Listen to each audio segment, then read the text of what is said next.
अद्य शनिवासरः अथवा मन्दवासरः ज्येष्ठकृष्णप्रतिपदा दिनांक 22 जून 2024। शरक सूत्र स्थानाध्याय 13 स्नेह विधि घृत। शंखं चक्रं जलौकान् दशतमृतघटं चारुदोर्भिश्चतुर्भिः सूक्ष्मस्वच्छातिहृद्यांशकपरिविलसन् मौलिमं भोजनेतरं कालाम्भोदोज्ज्वलाङ्गं कटितटविलसच्चारुपीताम्बराढ्यं वन्दे धन्वन्तरिन्दं निखिलगदवनप्रौढदावाग्निलीलम् प्रौढदावाग्निलीलम् ब्रह्मणो हि समारब्धामात्रेयाद्येषु पूजिताम् अस्मदाचार्यपर्यन्तां वन्दे गुरुपरम्पराम् आयुर्वेदरतं वन्दे माधवाख्यं महागुरुम् आयुर्वेदामृतं सर्वं शिष्येभ्यो यः प्रदत्तवान् द्रष्टाज्ञानी दृष्टकर्मा कृतकर्मा तथैव च अध्यापको विश्वश्रेष्ठो महान् संशोधकस्तथा गुणैरेतैः समुदितैः यत्कार्यं प्रतनोति सः समृद्ध्यर्थं हि कार्यस्य वयं नु प्रयतामहे सरस्वत्यै नमो यस्याः प्रसादात् पुण्यकर्मभिः बुद्धिदर्पणसङ्क्रान्तं जगदध्यक्षं ईक्ष्यते आत्रेयं प्रथमं वन्दे आयुर्वेदजगद्गुरुम् आयुर्वेदामृतं सर्वं गृहीत्वा हि सुरेश्वरात् अग्निवेशादिकेभ्यो यत् प्रयच्छत्मनि तत्तमः प्रथमं तन्त्रकर्तारम् अग्निवेशं नमाम्यहम्।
ओम शांति शांति शांति।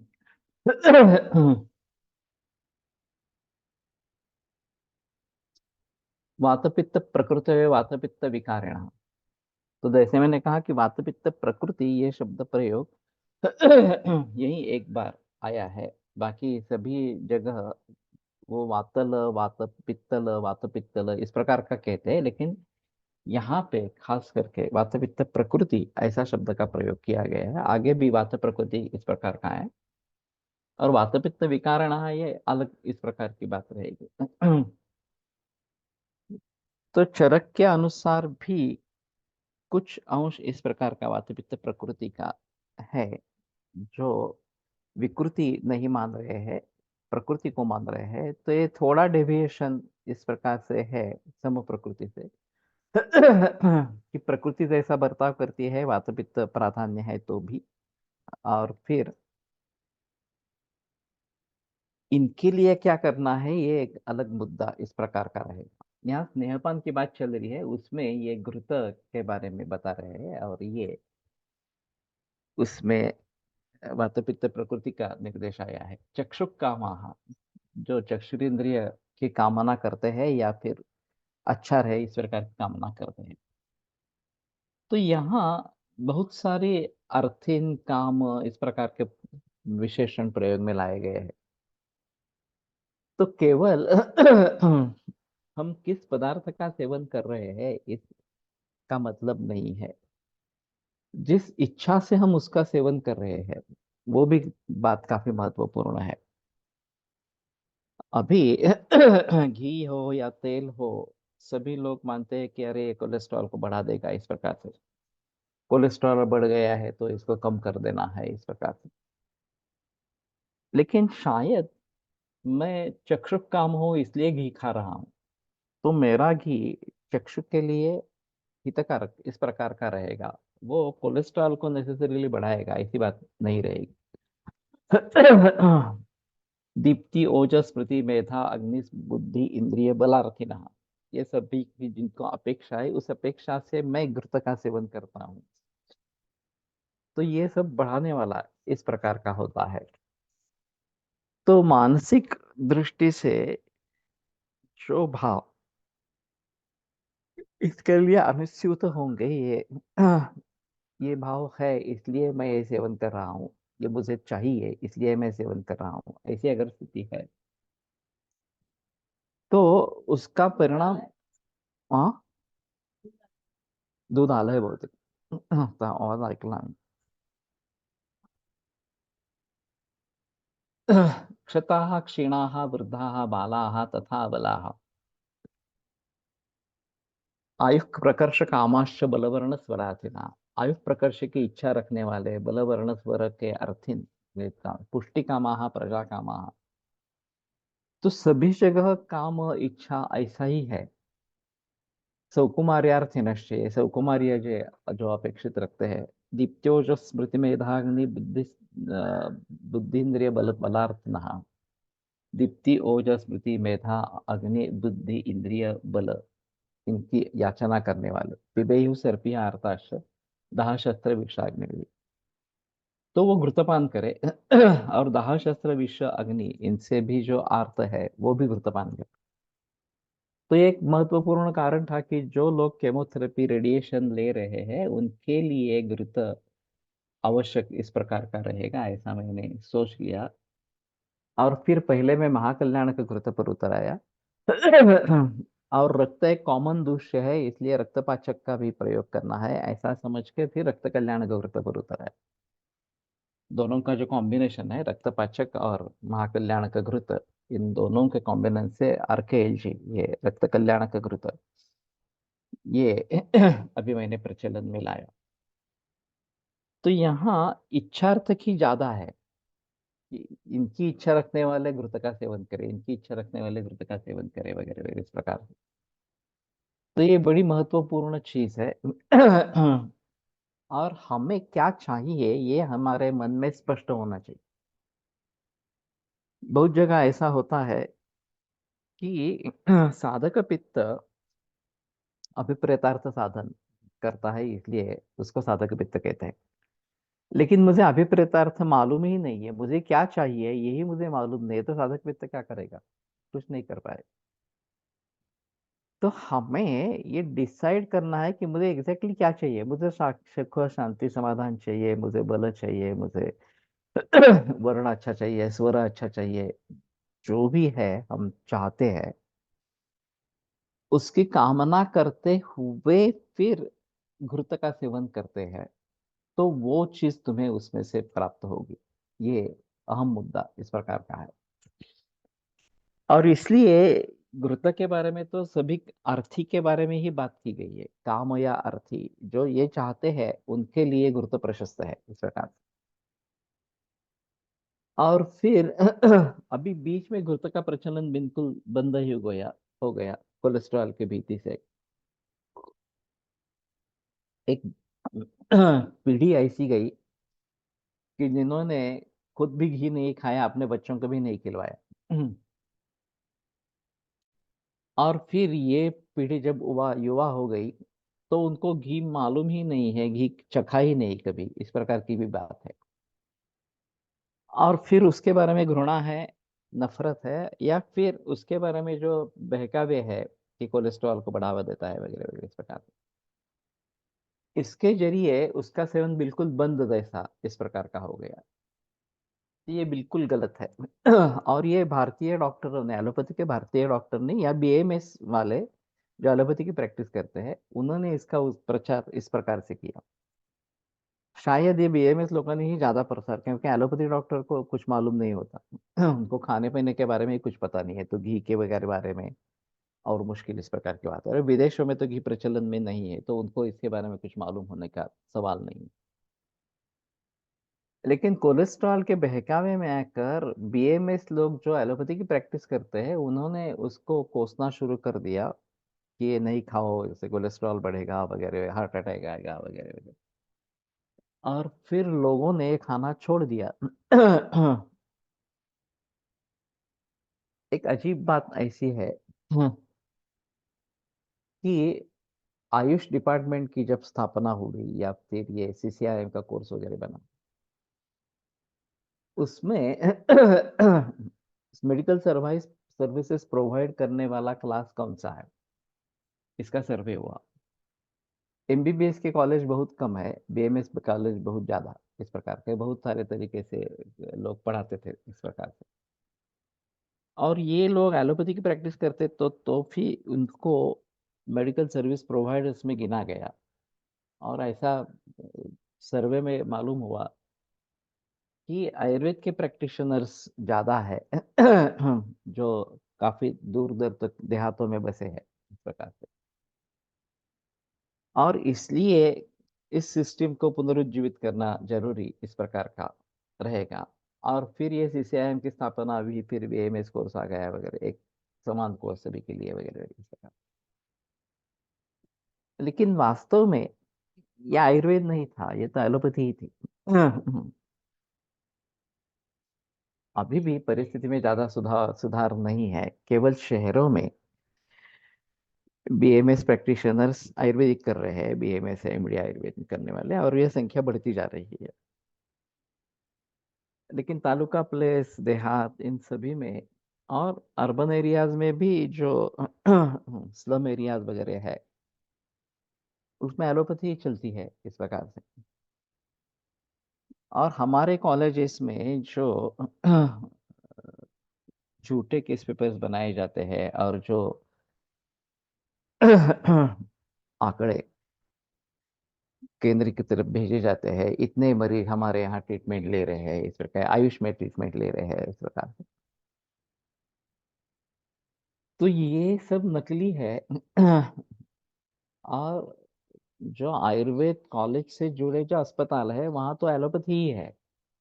बहुत ही थोड़ी जगह ऐसे रहेंगे कि जहाँ आयुर्वेद है, बाकी सब एलोपैथी ही है। और फिर जितने मरीज हैं उससे कई गुना ज्यादा मरीज दिखाए जाते हैं इस प्रकार से। और ये सभी मामला बरसों से चला आ रहा है इस प्रकार। लेकिन उसका एडवांटेज आयुष डिपार्टमेंट को मिल गया, ये बात सही इस प्रकार की है। तो कहने का तात्पर्य अर्थ ये है कि मैं चाहता हूँ कि ये जो क्लास अभी बीएमएस होकर एलोपैथी की प्रैक्टिस कर रहा है, उनमें उनका कसूर कम है। शिक्षा पद्धति का कसूर ज्यादा है, अध्यापकों का कसूर ज्यादा इस प्रकार का है। तो उनको आयुर्वेद के प्रवाह में लाना जरूरी इस प्रकार का रहेगा। कितने लोग आएंगे नहीं आएंगे ये एक अलग बात है, लेकिन कोशिश तो होनी चाहिए कि वो आयुर्वेद में आए।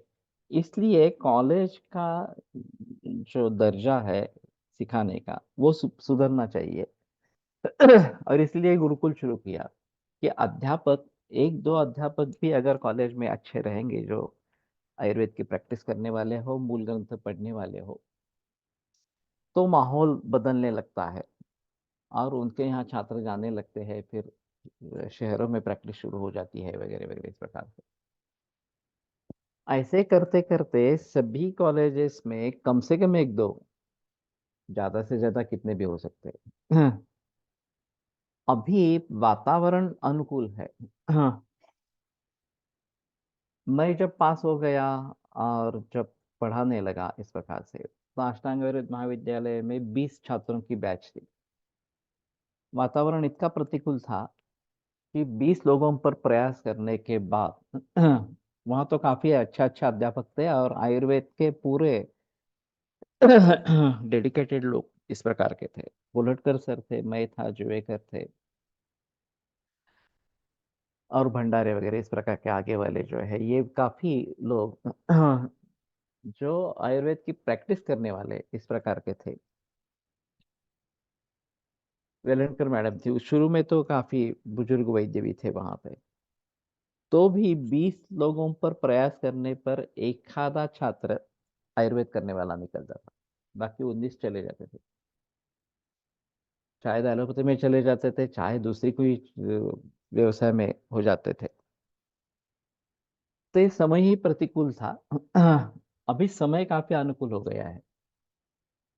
लोगों को पता चल रहा है कि आयुर्वेद अच्छा है, उसकी प्रैक्टिस अच्छी चलती है, वगैरह वगैरह। और केवल देश में नहीं, विदेशों में भी स्कोप है। तो इस प्रकार से काफी माहौल बदल चुका है। तो इस संधि का फायदा उठाते हुए अगर हम इनका प्रचार प्रसार अच्छी तरीके से भली भांति कर पाते हैं, तो शायद बात बनेगी कि बीएमएस में शामिल होने वाले जो विद्यार्थी है, छात्र है, वो ज्यादा से ज्यादा आयुर्वेद करने लगेंगे। एनसीआईएसएम को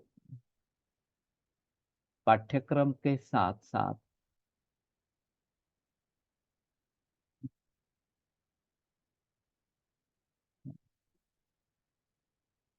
नजदीकी आयुर्वेद चिकित्सक के यहाँ फाइनल ईयर में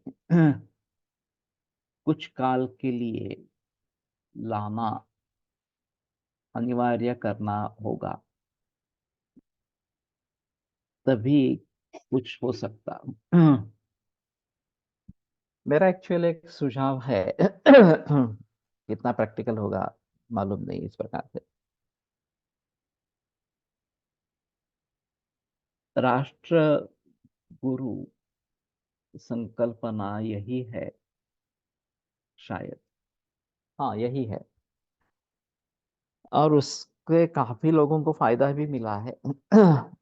लेकिन एक आश्चर्य की बात है, मैंने 2-3 बार एप्लीकेशन किया था। उनका पहले कहना था कि आप फुल टाइम सर्विस में हो तो नहीं दे सकते हैं इस प्रकार से। सर्विस छोड़कर अभी केवल प्रैक्टिशनर हूँ तो भी नहीं हुआ। फिर एक बार सैंक्शन हो गया और फिर कहा गया कि पुणे में काफी लोग हैं इसलिए नहीं दे रहे। तो मेरा नाम राष्ट्रीय गुरु के स्तर पर कभी आया ही नहीं। बल्कि मैं इनके क्राइटेरिया में बिल्कुल बैठता हूँ। मेरे लिए कोई प्रयास करने वाला वही वहां पे नहीं है कि कुछ ना कुछ तरीके से मेरे बारे में वह बहस करे, इस करे इस प्रकार से। तो मैं खुद सोच रहा हूँ कि मेरा ही खुद गुरुकुल अलग इस तरीके सा तरीके सा कर सकूं। मैं उतना स्टाइपेंड तो नहीं दे पाऊंगा जितना ये विद्यापीठ देता है, राष्ट्रीय आयुर्वेद विद्यापीठ देता है, आरएवी। लेकिन खाने पीने रहने की सुविधा हो सके इतना 7-8 हजार 10 हजार तक मैं दे सकता हूँ इस प्रकार से। डेडिकेटेड अगर स्टूडेंट्स है यहाँ पे आकर पुणे में रहेंगे 1 बरस 2 बरस इस प्रकार से, वहां तो उनका सर्टिफिकेट मिलता है। तो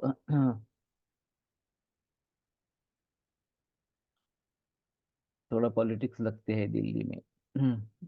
बहुत जूनियर वैद्य राष्ट्रगुरु है।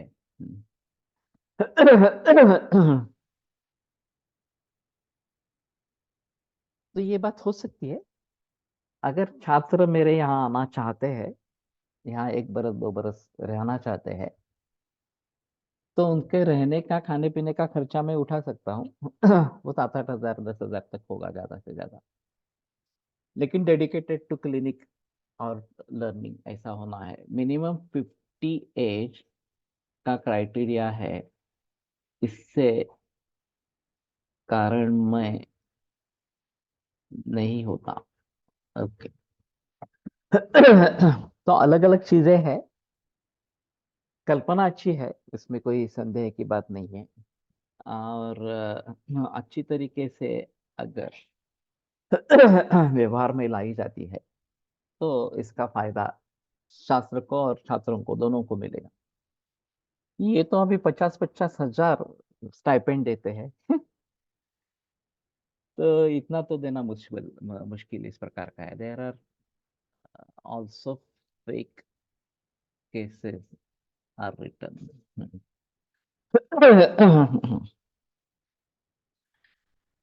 तो कहने का तात्पर्य अर्थ ये है कि अभी वातावरण अनुकूल है, और हम ज्यादा से ज्यादा एक गुरुकुल का प्रयास उसी प्रकार का है, तो उससे ये बातें आगे बढ़ सकती है।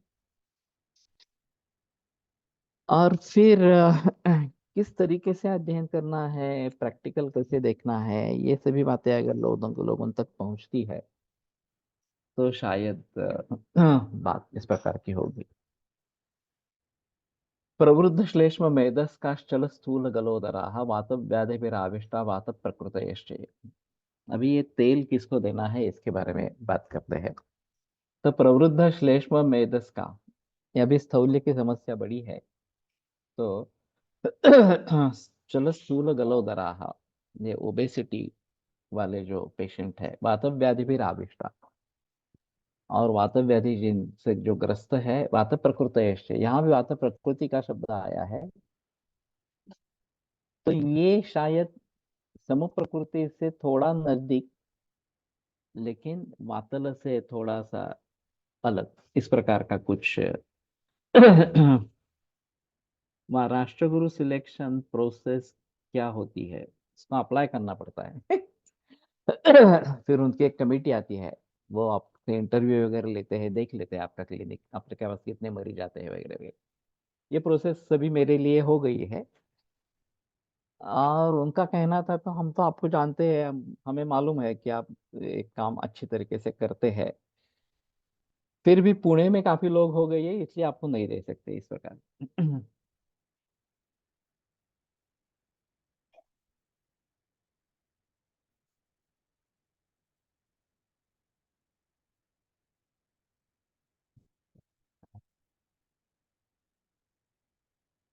लान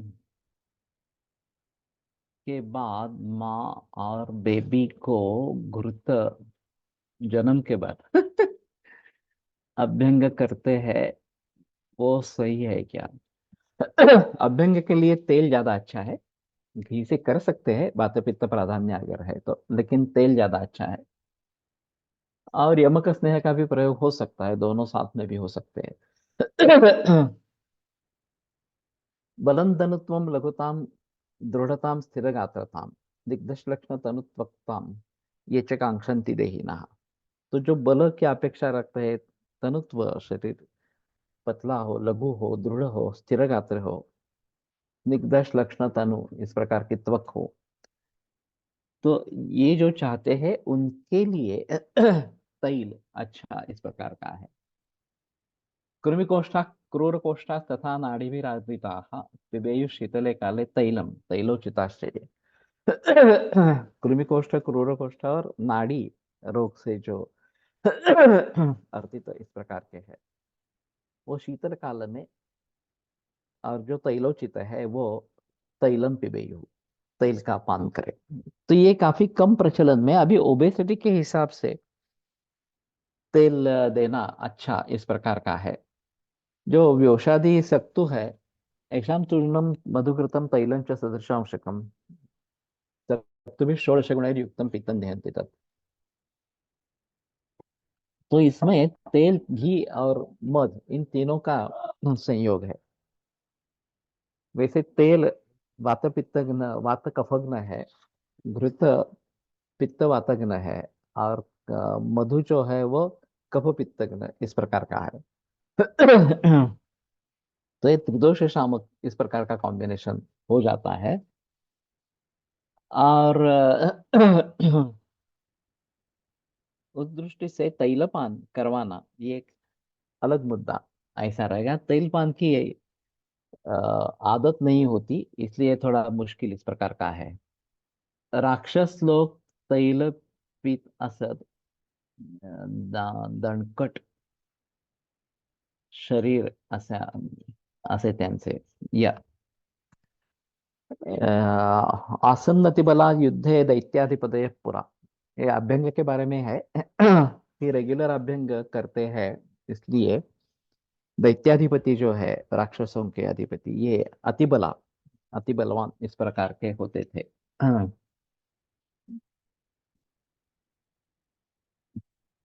तो उस दृष्टि से इसको थोड़ा सा देखना है।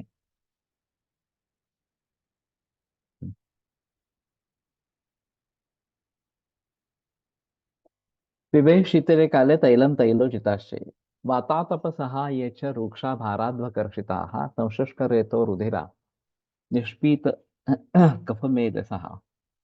निष्पीत अस्थिसन्धिशिरा स्नायुमर्मकोष्ठमहारुजः बलवान् मारुतो येषां खानि चावृत्य तिष्ठति महच्चाग्निबलं येषां वसातात्म्याश्च ये नराः तेषां स्नेहितव्यानां रसापानं विधीयते। तो ये तो बिल्कुल ही प्रचलन में नहीं है, आदिवासी वगैरह लोगों में अगर होगा तो मालूम नहीं है। तो ये वात आतप सह, इस प्रकार के वात और आतप को सहन करने वाले रुक्षा भाराध्वकर्षिता, भार और अध्व इन दोनों से कर्षित इस प्रकार के जो है, ये पुराने जमाने में हमाल जो रहते थे, वो जलेबी और बासुंदी जैसा दूध इस प्रकार का घना दूध लेते थे और फिर काम पे जाते थे और फिर दिन भर काम करके रात में घर पे आके खाना खाते थे।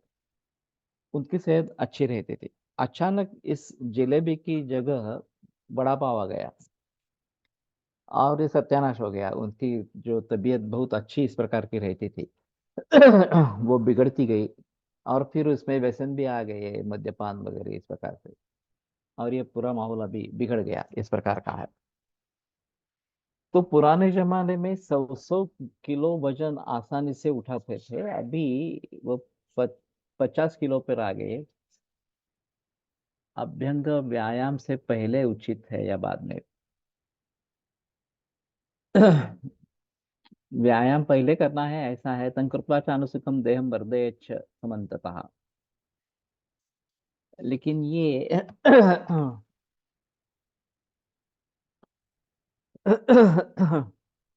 सुबह का क्रम अगर सोचने के बारे में सोचते हैं इस प्रकार से, तो व्यायाम, उसके बाद थोड़ा रुक के अभ्यंग, फिर उद्वर्तन और फिर स्नान, ये क्रम अच्छा इस प्रकार का है। कुछ लोगों का मानना है कि स्नेहन स्वेदन ये जो बताया जाता है हमारे यहाँ, उसके अनुसार पहले स्नेहन और फिर व्यायाम स्वेद जनन है, तो फिर बाद में स्वेदन इस प्रकार का होना चाहिए, ऐसा कुछ लोगों का कहना है। लेकिन अभ्यंग का पचन होना जरूरी होता है। ये जो हम तेल लगाते हैं, ये उसका पचन होना जरूरी होता है। तो बेहतर ऑप्शन है कि वो पहले कर ले, थोड़े रुके, वो जीर्ण हो जाए और फिर व्यायाम, सॉरी, पहले व्यायाम कर ले शरीर स्थिर होने दे और फिर अभ्यंग उद्वर्तन और स्नान इस प्रकार से करे।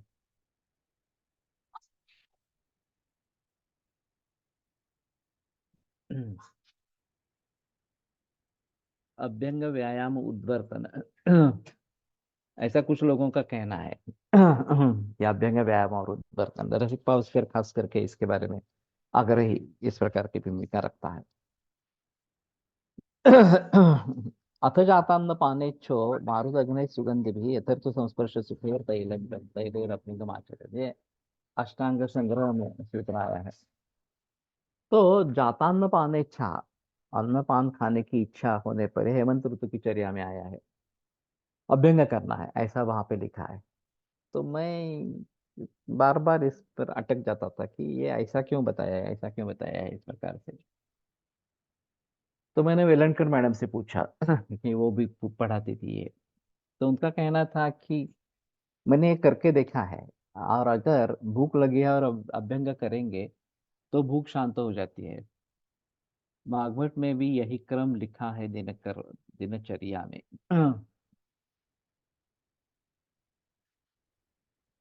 ये क्रम से है या नहीं है, ये अलग बात है। अभ्य ये जो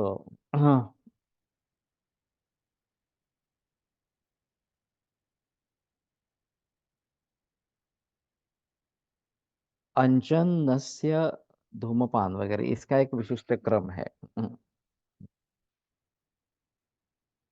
वो भी अष्टांग संग्रह में आया है। धूमेन कवलोत्क्लिष्टान क्रमाद वातकफो वातकफान जयेत, इस प्रकार से। अंजनोत्सादितम नस्य ही कवलैर्नावनेरितम धूमेन कवलोत्क्लिष्टम क्रमाद वातकफो जयेत, इस प्रकार का। तो यहाँ पे स्पष्ट रूप से क्रम लिखा है इस प्रकार से। लेकिन वाग्भट में जिस क्रम से सूत्र आए हैं इस प्रकार से, अभ्यंगमाचरण नित्यम सजराश्रमवाता दृष्टि प्रसाद पुष्टाय स्वप्न सुत्वक्त धारणे कुरुत वगैरह वगैरह, इस प्रकार से बातें बताई गई है इस प्रकार से। शरीरायास जनकं कर्म व्यायाम समुन्नीतम, ये वाग्भट का नहीं है।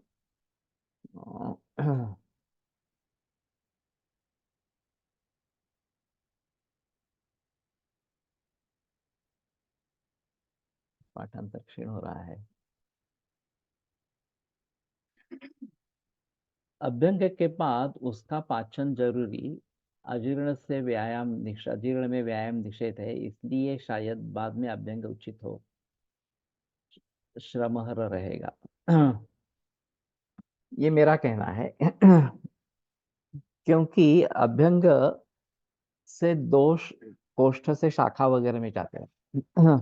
व्यायाम दुष्म संहिता चरणादपि दोष कोष्ठात् शाखा से मर्माणि तत्वान मारुद्र से दोषायन तथा तेभ्यः स्रोतोमुख विशोधनात् वृद्धाभिषंदनात् पाकात् कोष्ठम वायुष्य निग्रहात्।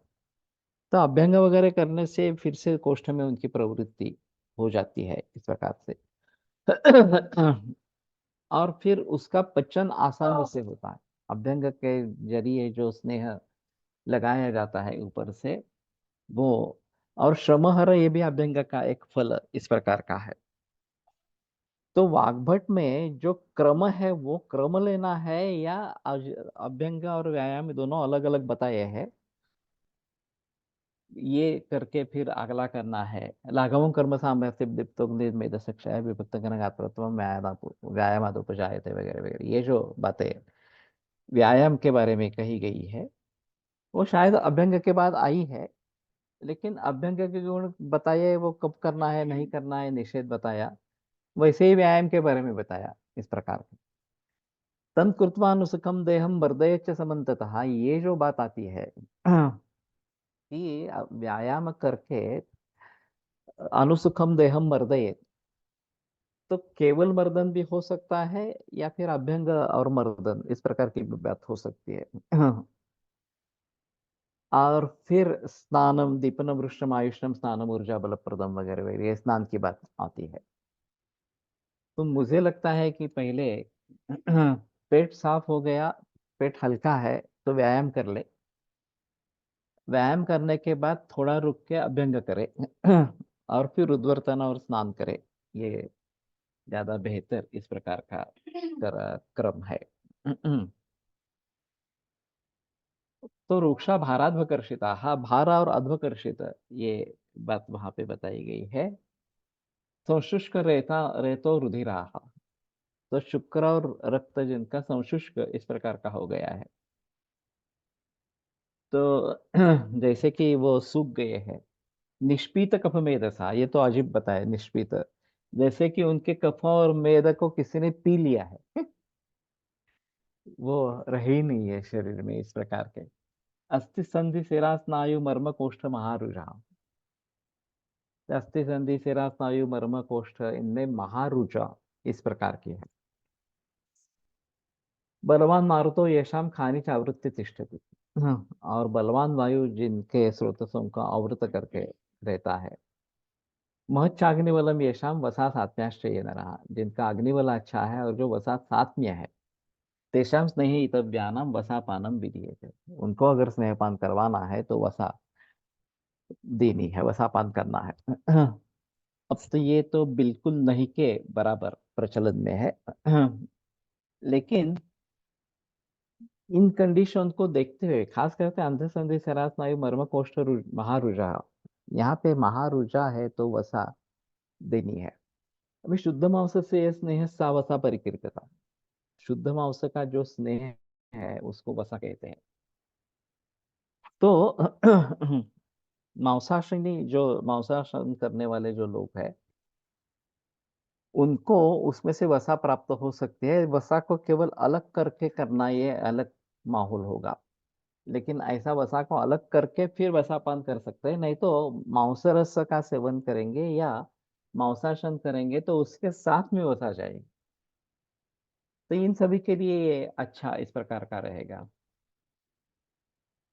निश निश्पित्त असे असेल का? पित्त ऐवजी पीत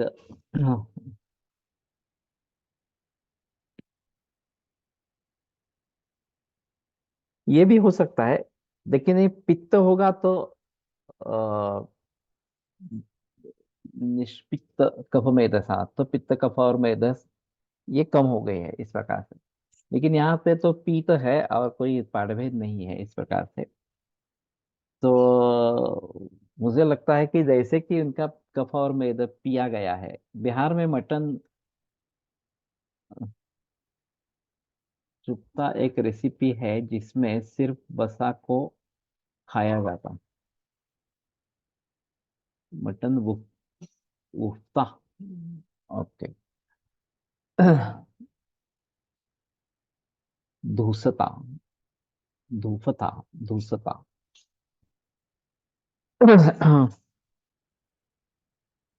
तो शायद कुछ इस प्रकार का प्रचलन होगा, तो जिसमें वसा इस प्रकार से ली जाती है। और संधि सरा स्नायु वगैरह यहाँ पे रुझा ज्यादा है तो ये उचित है। दीप्ताग्नयः क्लेशसः घस्मरा स्नेह सेविनः वातार्ताः क्रूर कोष्ठाश्च स्नेह्या मज्जानमाप्नुयुः येभ्यो योभ्यो हितो यो यः स स्नेहस्य परिकीर्तितः। दीप्ताग्नि है, क्लेशस है, घस्मर यानी कि बहुभक्षक नीचे दिया है, स्नेह से ही बिना, स्नेह सेवन करने वाले है। वातार्ता क्रूर कोष्ठाश्च, वातार्ता और क्रूर कोष्ठ ये स्नेह अगर है तो मज्जानम आपनुयु, तो मज्जा को प्राप्त करे। अब जो बोन मैरो डिसऑर्डर्स इस प्रकार के दिखाई देते हैं, खास करके ल्यूकेमियाज इस प्रकार से, या फिर उसके सिलसिले में और भी इस प्रकार के जो अप्लास्टिक एनीमिया वगैरह वगैरह इस प्रकार से है। इसमें स्थूलास्तिषु विशेषण मज्जा भवति, अण्वस्तिषु सरक्तम मेदः उच्यते, ये बात कही जाती है। तो छोटे अस्थि में सरक्त मेद और स्थूलास्थि में मज्जा, और ये इस मज्जा से ये रक्त का निर्माण मॉडर्न साइंस में बताया जाता है इस प्रकार से। और फिर इसमें बिगाड़ आ जाता है तो ल्यूकेमिया इस प्रकार का होता है। तो बोन मैरो इस हिसाब से महत्वपूर्ण है। और नली सूप करके लिया जाता है, जिसमें बोन मैरो चूस लेते हैं। तो ये मैं ल्यूकेमिया वगैरह मरीज में बताता हूँ कि इस प्रकार का नली सूप ले लेना। लेकिन किडनी फेलियर में भी इसके बारे में सोचना पड़ेगा। किडनी फेलियर में पांडुत्व ये काफी कॉमन इस प्रकार का है। बहुत सारे लोगों का हीमोग्लोबिन बहुत कम रहता है और पांडु के अन्य लक्षण भी दिखाई देते हैं। तो ऐसे हालात में एरिथ्रोपोएटिन की इंजेक्शंस एलोपैथी में दी जाती है, उससे कुछ हद तक सुधार होता है। हीमोग्लोबिन बढ़ जाता है और ये लक्षण भी कम होते हैं। तो ये सभी जो है वो बोन मैरो को एक्टिवेट करने वाली इस प्रकार की दवाइयां है। तो बोन मैरो का कार्य क्यों कम हो जाता है ये देखना जरूरी इस प्रकार का रहेगा। और ये हमारे हिसाब में अगर मज्जा है तो उसका और रक्त का संबंध किस प्रकार का है, किसके जरिए ये रक्त को बढ़ावा देती है, ये थोड़ा देखना पड़ेगा इस दृष्टि से। और वैसे हमारे यहाँ लिंक डायरेक्ट तो नहीं है। अण्वस्थिषु सरक्तमेदा उच्यते, तो ये अस्थि में ही है, लेकिन अण्वस्थि है तो सरक्तमेद है, तो वहां रक्त का उल्लेख है। और स्थूलास्थिषु विशेषण मज्जा भवति, स्थूलास्थि में विशेषता मज्जा इस प्रकार की होती है। यहाँ मज्जा पाचक घृत काम करेगा, क्या करता है? मैंने अस्थि मज्जा पाचक का घृत बना के दिया है इस प्रकार से, लेकिन साक्षात मज्जा पाचक इस प्रकार का घृत अगर बना के दे देंगे तो शायद बात बनेगी। और फिर वो रक्त को कैसा निर्माण करेगी? तो जिन जिन के लोगों के लिए जो जो स्नेह हित है, ये सभी अभी ऊपर बताया कि घृत किसको देना है, तेल किसको देना है, वसा किसको देनी है, और मज्जा किसको देनी है। विद्यान मेदो पिता विव, ऐसा वाग्भट में लिखा है कि मेद भी इस प्रकार से वसा और मज्जा से सदृश इस प्रकार का है। वसा तो संधि मध्य कोष्ठ, मर्म कोष्ठ रुजा सुच वगैरह वगैरह इस प्रकार के वाग्भट के सूत्र स्थान में जा है। स्नेह न से प्रकर्ष होते सप्तरात्र त्रिरात्र को, स्नेह का प्रकर्ष जो है 7 रात या 3 रात, ये कोष्ठ के हिसाब से। अब ताज्जुब की बात है कि कोष्ठ का परीक्षण पहले कहीं नहीं किया जाता।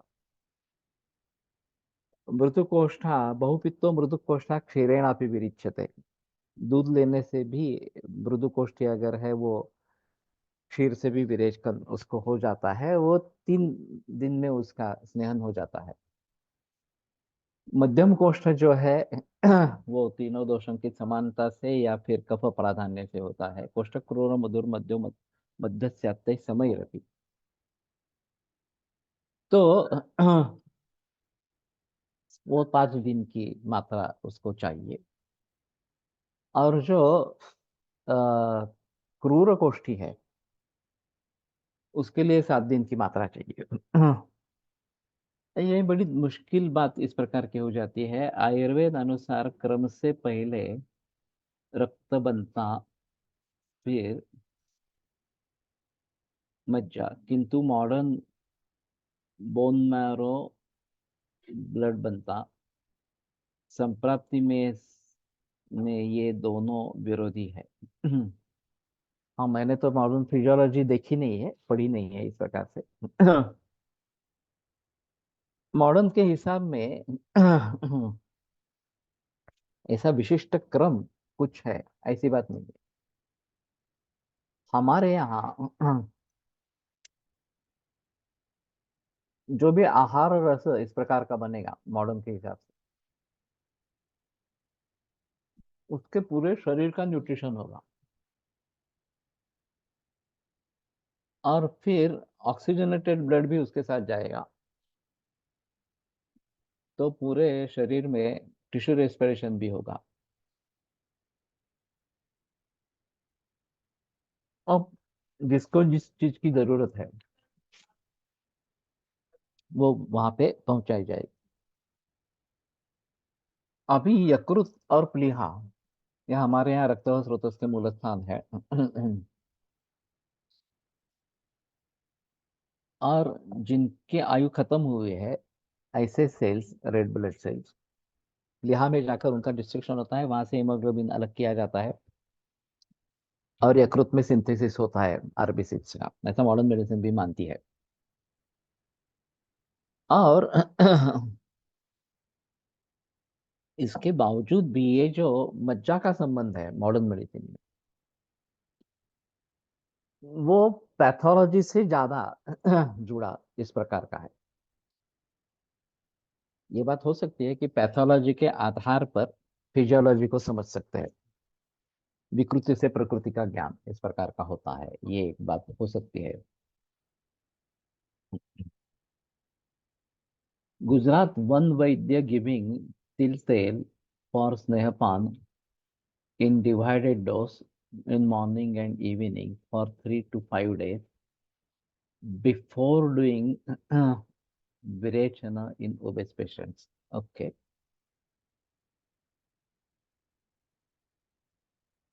कहने का तात्पर्य है कि ब्लड कैंसर में ब्लड की जगह बोन मैरो पर फोकस करना उचित है क्या? हम तो करते हैं, एलोपैथी भी करती है। एलोपैथी में बोन मैरो ट्रांसप्लांट नहीं तो क्यों आ जाता? तो इसका मज्जा से कुछ ना कुछ संबंध है, ऐसी बात है। और फिर लेकिन ब्लड और रक्त धातु पूर्णतः एक ही है, ऐसा कहना मुश्किल होगा। वैसे ही मज्जा और बोन मैरो, ये भी बात सही है। कंपैरिजन डायरेक्टली नहीं कर सकते हैं। हमें इन सारे मरीजों के बारे में अपने तरीके से सोचना है। एक कुछ दिशा इससे मिल सकती है एलोपैथी की दृष्टि से। This way of giving sneha in morning and evening followed by some vaidya nowadays. Is it right? ग्रंथों में तो नहीं है। ग्रंथों में एक ही बार में स्नेह देना है, और वो जनरली सुबह इस प्रकार कह दिया जाता है, रात में भी स्नेहपान का ग्रंथों में निर्देश है। लेकिन दो बार इस प्रकार का देना ग्रंथों में तो नहीं है। अभी बात यह है कि एक बार करने से स्नेहपान पूरा नहीं हो रहा या पचने की उतनी संभावना नहीं है, इसलिए ये दिक्कत वाली बात हो जाती है, ऐसा अगर है। और इसलिए बार में संध्या सायंकाल में फिर से एक बार देते हैं इस प्रकार से। और फिर भी स्नेहन का कार्य पूरा हो जाता है और वमन वगैरह जो है वो अच्छी तरीके से हो जाता है। ऐसी अगर स्थिति है तो थोड़ा सा देखना पड़ेगा। 3 और 7 रात्र का यहाँ पे जो बताया गया, सप्तरात्र त्रिरात्र को, तो ये बड़ी समस्या इस प्रकार की है कि शुरू में प्रागेव तो रसी ऐसी मात्रा शुरू में देनी है। तो ये 6 घंटे में पच जाती है, वो रसी ऐसी मात्रा इस प्रकार की है। ये रस्व है, उससे भी अर्वाक पचन होने वाले वो रसी ऐसी रहेगी। समझो कि 30 ml की मात्रा हमने दे दी। सुबह 7 बजे घी ले लिया और 10 बजे भूख लग गई। तो ये 3 घंटे की हो गई। और इसको रसी ऐसी कहेंगे क्योंकि 3 घंटे वाली है। ये अगर 60 ml दे दिया और 7 बजे ले लिया है और 1 बजे भूख लगी, तो 6 घंटे की मात्रा हो गई। अब हमें शोधन करना है तो कम से कम मध्यम मात्रा देनी है जो 12 घंटे वाली है। अब इस प्रकार की मात्रा देने से अग्नि भी बढ़ जाता है और फिर अगली मात्रा जल्दी पचन होती है, ये भी बात देखी जाती है इस प्रकार से। और ये मध्यम मात्रा जो है, समझो कि हमने मान लिया कि 12 घंटे में पचन होने वाली मध्यम मात्रा जो है वो एक व्यक्ति के लिए 90 ml है या 120 ml है। तो अगर वो मृदु कोष्ठ है तो उसको 3 दिन मात्रा देनी है। अगर मध्यम कोष्ठ है तो 5 दिन देनी है, और क्रूर कोष्ठ है तो 7 दिन देनी है, एक सूत्र के आधार पर। जनरली हम क्या करते हैं, मात्रा बढ़ाते जाते हैं। जब 12 घंटे की मात्रा पहुंच जाते हैं तब एक दिन रुकते हैं, वमन करवाते हैं, 2 दिन रुकते हैं, विरेचन करवाते हैं। होता भी है, ऐसा भी आपत्ति नहीं है।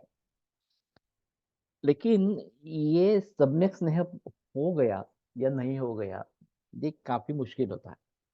वातानुलोम्यम दीप्तोग्निर्वच्च स्निग्धम असंवतम मृदु स्निग्धागताग्लानि स्नेहोद्वेगुंगलाभम विमलेन्द्रिता सर्वमलानाम लाघवम रुचि वगैरह वगैरह, ये जो बातें बताई गई है, ये सभी लक्षण होते हैं या नहीं होते हैं, ये देखना जरूरी इस प्रकार का रहेगा। स्नेहोद्वेग ये इसमें लक्षण आता है। तो लोग बोलते हैं नहीं नहीं, अब बस अब मुझे नहीं होगा, मैं नहीं ले पाऊंगा, मुझे देखते ही वोमिट हो जाता है, इस प्रकार से। तो ये कुछ मरीजों में दिखता है। हाँ, लेकिन सभी में होता ही है ऐसा नहीं है, और ये 3 दिन कम से कम देना है, मध्यम मात्रा भी, ये भी नहीं होता। हम जैसे इस मात्रा तक पहुंचते हैं, मध्यम मात्रा तक, कि सुबह 7 बजे घी ले लिया और शाम 7 बजे भूख लगी। बीच में थोड़ा सा भूख लगी, ऐसा लगा गर्म पानी पिया तो शुद्ध उद्गार नहीं आए, घी के उद्गार आए, तो पचा नहीं है, ऐसा करके पानी, गर्म पानी ही लेते रहे। और 7 बजे फिर भूख लगी, बिल्कुल अच्छी भूख लगी, इस प्रकार से। और फिर स्नेहपान कर लिया। फिर स्नेहपान रोक दिया, इस प्रकार से। वर्चस्व स्निग्धम असंवतम, ये जो बात कही गई है कि वर्चस्व स्निग्ध और असंवत इस प्रकार का हो जाता है, वो पूछने की कोशिश करते हैं। और उसमें स्नेह आ गया है क्या, ये भी पूछते हैं कि आपको महसूस, हाथ से महसूस होता है कि वहाँ चिकनाहट है या फिर स्नेह आ गया है, इस प्रकार से। तो ये आ गया है तो ठीक है, ये हो गया, इस प्रकार का समझकर हम रुक जाते हैं वास्तव में। तो स्नेह क्लिन्ना कोष्ठका धातु गावा स्रोतो लीना ये च शाखास्ति संस्था वगैरह, ये बात जो स्वेदन के बारे में कही गई है। तो स्नेह से क्लीन दोष होने चाहिए, इस प्रकार से।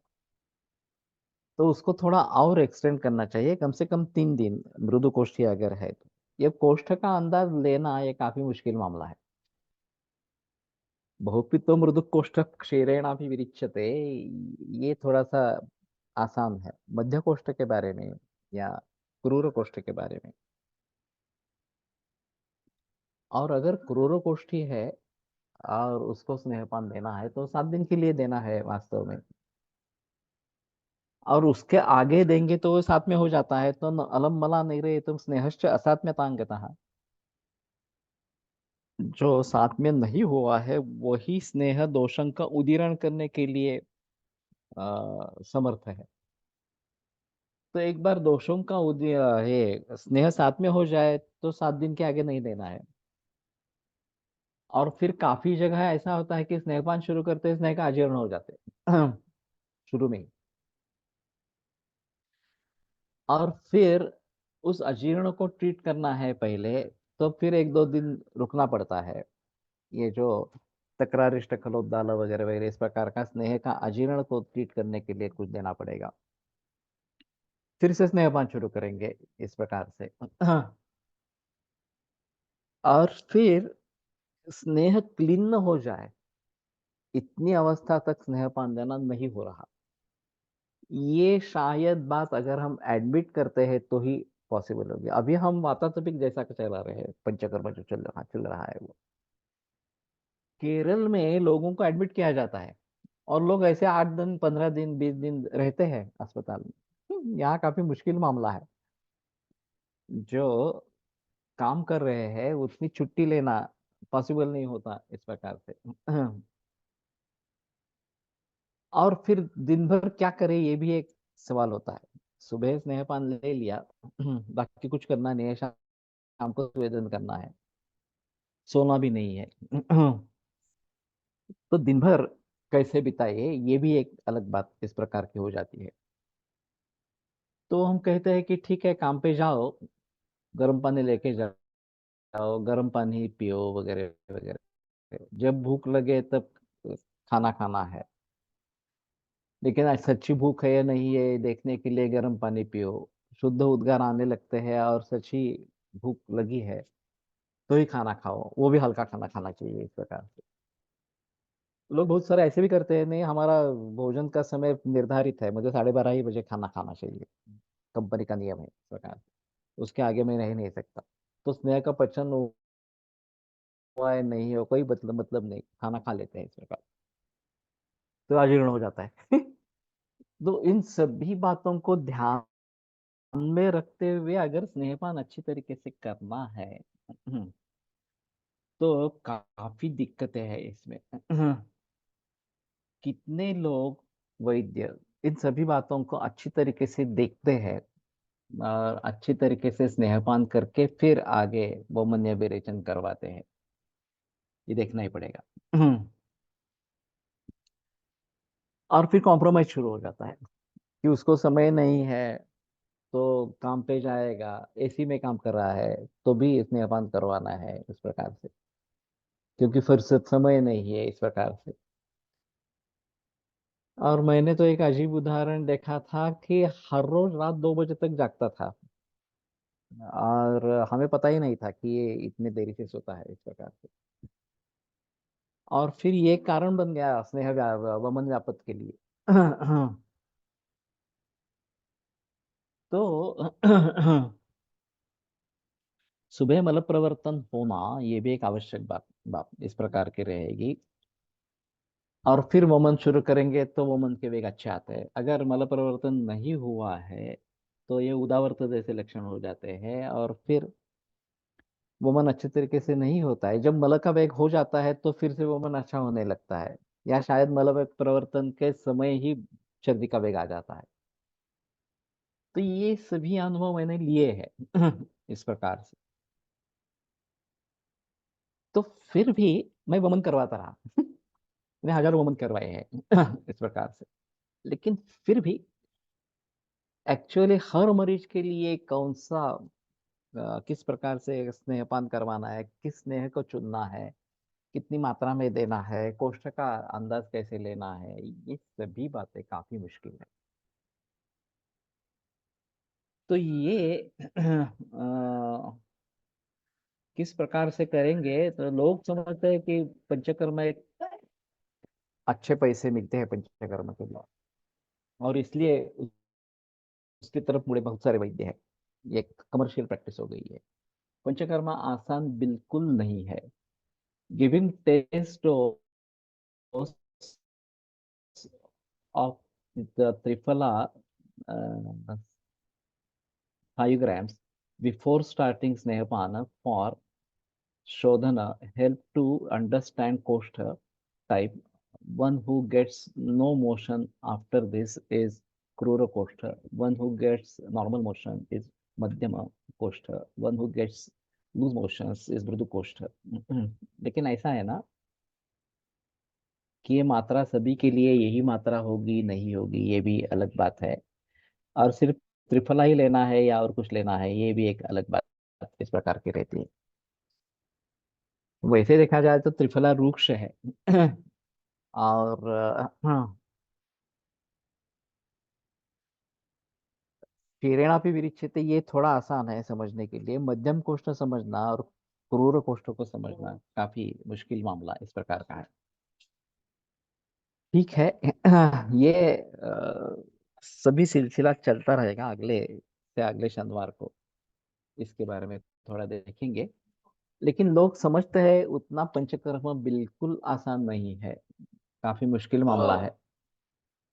और वमन हो, विरेचन हो, बस्ती हो, और भी कुछ हो, इस प्रकार से इतने सभी तरीके से विचार करके देने वाले कितने लोग हैं, ये एक अलग बात इस प्रकार की रहेगी। और फिर भी हम जो करते हैं उससे रिजल्ट्स मिलते हैं, ये अजीब बात है। वास्तव में हमारी इतनी गलतियां होती है फिर भी रिजल्ट्स मिलते हैं, ये अजीब बात है। और अच्छे रिजल्ट्स मिलते हैं, इसमें भी संदेह की बात नहीं है। अगर भली भांति पूरी सोच समझ के साथ अगर करेंगे तो ये निश्चित रूप से बहुत ही लाभदायी होगा। लेकिन सभी के बारे में, स्नेहन के बारे में, स्वेदन के बारे में, वमन आदि का प्रोसीजर्स के बारे में बहुत अच्छी तरीके से सोचना पड़ेगा, अच्छी तरीके से उसको इम्प्लीमेंट करना पड़ेगा। तो फैंटास्टिक रिजल्ट्स ले सकते हैं, उसमें संदेह की बात नहीं। आयुर्वेद प्रकांडो निगदित इह हि शल्यतंत्र प्रधानः शिष्येभ्यः शाश्वतोऽयं निखिल जन कृपा व्याप्त चित्तेन येन आयुर्वेदस्य वाञ्छन् पुनरपि भुवने ताञ्च सुष्ठु प्रतिष्ठां श्रेष्ठं धन्वन्तरिं तं प्रणमति च सदा वैद्यवर्गो हि नूनम् वैद्यवर्गो हि नूनम्। आम्।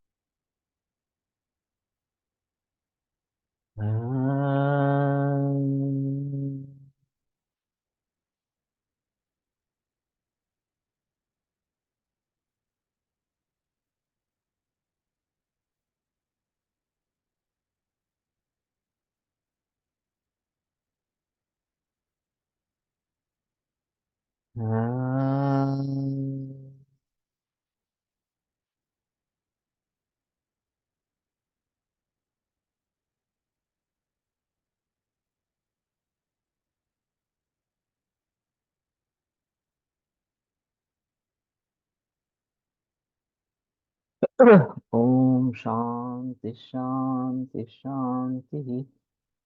विरम्यते व्याख्यान व्यापार श्वः पुनरपि। शायद काली मनुका को ज्यादा मात्रा में देकर कुछ सोच सकते हैं कोष्ठ का अंदाज लेने के लिए। 20 मनुका से भी विरेचन होता है तो शायद मृदु कोष्ठ है। 50-40 लेने पड़ते हैं तो शायद मध्यम कोष्ठ है, और उससे ज्यादा लेने पड़ते हैं उसे कुछ होता ही नहीं है तो शायद क्रूर कोष्ठ है। ये एक बात हो सकती है।